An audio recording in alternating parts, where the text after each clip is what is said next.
Why was Lizzo not banned from the Grammys, but Diddy was? That is essentially the question that was asked by the lawyer of Lizzo's accusers, who you see here in this interview charging up Lizzo. We'll come back to that, but this is what the lawyer said. He smells a double standard, noting that if it was a white man who was hit with these same sexual harassment, racism, and fat shaming allegations, he doesn't think that there'd be any way that he'd be afforded the same opportunities that Lizzo got. He goes on to say that, simply put, the Grammys are turning a blind eye to Lizzo's controversy simply because she's a woman. And he's upset that they even invited her. Now, there's new evidence that leaked out that what Lizzo was actually doing to these girls is that she was requiring them to rehearse on the same type of 8-hour regimen that Beyonce does with her dancers. Beyonce is known for rehearsing with her background dancers for hours in high heels because they perform in high heels, so they're gonna rehearse in high heels. Lizzo tried to do the same thing with the big girls, and they said this has to be an OSHA violation or something. You can't have big girls dancing in high heels for 8 hours. Okay, that didn't really happen.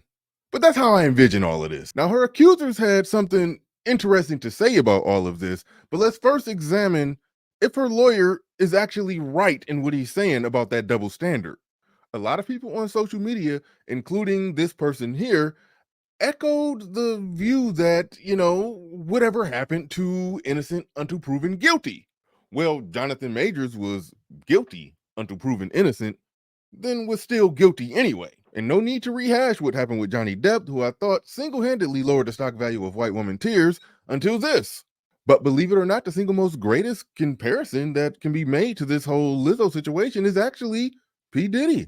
He was accused, he was never found guilty, never went to court, but banned from the Grammys nonetheless. His banning was spearheaded by a women's rights groups who are now in the believe all women paradox. What is the believe all women paradox, you may ask? Well, the believe all women paradox is when a woman accuses another woman of violating her. On one hand, it's believe all women, so they have to believe her too when she says her accusers are lying. A lot of feminists are still malfunctioning about this one. But look at it this way. Lizzo was able to walk out on stage at the Grammys to a standing ovation while literally having an active, ongoing sexual harassment lawsuit. Her entrance was even followed by a teary-eyed victory hug and an impromptu speech in her honor that was given by the artist that she presented an award to. It felt like one big welcome back Lizzo party. I thought we were about to see some more big girls twerking in high heels. Nevertheless, when you listen to what her accusers are saying, they sound like they're essentially trying to legislate their feelings. They're making accusations based on assumptions. They sound ridiculous. It was this unspoken thing in the camp that if you weren't super fun, like if you like skipped out on all of the like outings and all that stuff, that you wouldn't be seen in good favor from Lizzo, and that you would then not be considered like one of the people that is like cool and down for anything, and then therefore not be booked for as many jobs. You mentioned.